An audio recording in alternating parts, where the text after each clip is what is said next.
Have you ever spent hours editing a video, uploaded it, and then realized your captions are completely wrong? Like the AI totally butchered what you said?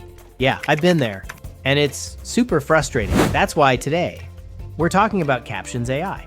What it actually does, what works, what doesn't, and whether it's really worth using. So here's the deal. Captions AI is supposed to automatically generate subtitles for your videos in seconds. You upload a clip, it transcribes, and boom, captions ready. Sounds amazing, right? But real life isn't always perfect. On Reddit, people love it for short TikTok or Instagram clips, but complain for long videos or technical stuff. It sometimes gets words completely wrong. On Twitter, creators share tips on tweaking output, but some warn it struggles with names, slang, or industry terms. And on Trustpilot, it's mixed. A lot of people praise how fast it is, but some rate it lower because of errors and formatting glitches. Check this Excel-style breakdown for a quick look. If you're making short, casual videos, Captions AI is awesome. But for anything professional or longer, you'll still want to double-check.